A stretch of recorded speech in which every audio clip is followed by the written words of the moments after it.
Alright, so welcome to a quick tutorial on how to use Polyphony.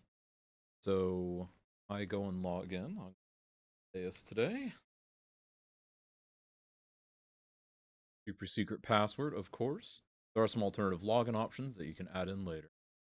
But at first, I would recommend just going this setup here. Now, we will then go to compositions, and we just want to add a new composition.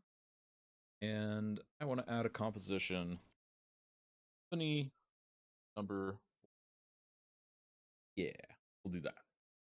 Then, see here, E minor for a subtitle. I can add in a bunch of information. If I have an ASCAP number, I can type that in here. So that. I can also give it a category. I can do a lot of different things here. I can give it a unique opus number for if I want to give it a number. So, for instance, if this is my, I don't even remember the commercial number for that. We'll say 4.8 or something. I don't remember what the actual number of this is, but you get the idea. You can use your own labeling system. There's also an internal labeling system that you can be given access to if you ask. You can also decide, okay, I want to give it a unique URL, so Symphony 40. And you can go ahead and give it some completion date. Let's say I finished it yesterday. And then completion city. I'm in Oklahoma City right now. So actually, you know what? I'm Mozart. So let's say I'm in Vienna, Austria. There we go. And you can choose to make the piece visible.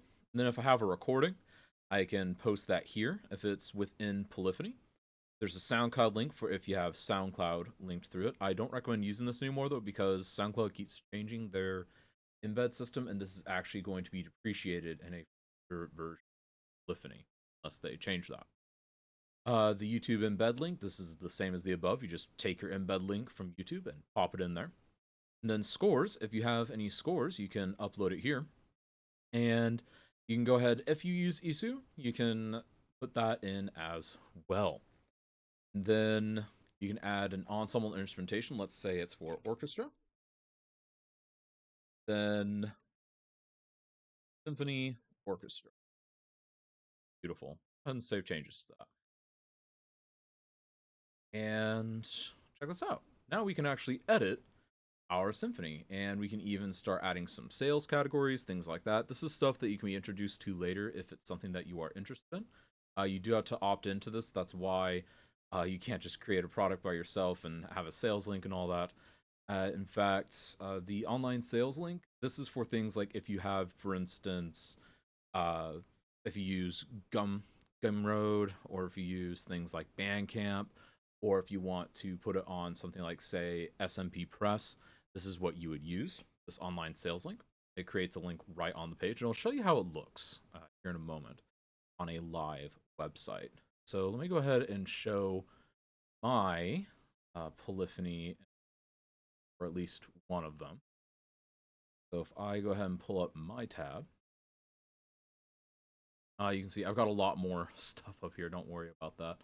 So I can actually pull up anything. So I can pull up a recent piece in my minimal journey, and I can edit this. So if I look right here, I've put in a sales link, but not an online sales link. And there's a reason for that, and I'll showcase what that is. And you can see I've inserted some media here. I've got a whole list of media that I can add. Let me go ahead and copy that out so you can see. Anything that I've uploaded to Polyphony is available in this list. Or if you happen to know the direct link, paste that in. And then the YouTube links can, it should look something like this. And if you have questions about that, be sure to reach out. And it's pretty easy to find, but just in case you don't know how to find it, you can be helped on how to do that. And then finding a score for it, you can go ahead and just scroll through. And if I choose, I can go ahead and say, you know what, we're going to plop in a score. Which for this one, I haven't actually uploaded a score on purpose because the piece is very new and it's getting a couple of tweaks and changes. So you'll see how this looks here in a moment. So now if I go to this piece, so zachdaniel.com/music/minimal journey, and popped up over here. So this shows you kind of what comes out of it. So we get our title up there, which you can see is directly from here. And even if I change this really quick, live site, so I'm not going to leave it. changes it nice and fast, instantaneous feedback. So again, very, very nice for updating things. And you can see it even has things like ASCAP number right there on the page. So if someone does performance, just direct them to this page for all of their information. And you can see on different versions, you can have things like a recording going on up here. You can have the YouTube embed down here.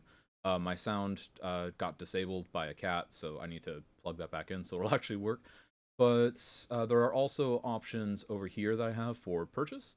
And this is something that I am opening up to everyone here soon. But what will be available to composers here soon is the ability to click this link for anyone. So let's say I just want the score, just for fun. And then it actually takes me to a checkout page where I can purchase this. And again, this is something that it will be available to other composers over time. Right now, it's not quite available to all composers, but it will be at some point soon. There's just a couple of tweaks that I want to make, and yeah, all of that.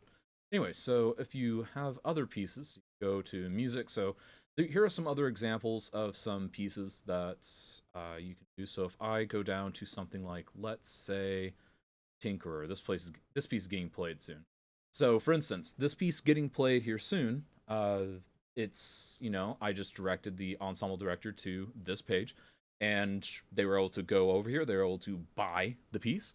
They bought the digital version in their case. They were able to get the about section so that they could talk about to their ensemble. They've got access to a recording right there, and for their perusal purposes, a full score. And this full score can, of course, be watermarked. I would actually recommend watermarking it. This is one of the scores that I haven't watermarked. That's on my personal website, but that's just a side note. And you can see it's got all the information, so whenever they're done and they're reporting things to ASCAP, they just submit this to the venue director, and everything is taken care of. And yeah, so that is how you would insert compositions and seeing it kind of in a live environment with the Polyphony web system for composers. Much for your time. Zach Daniels signing out. See ya!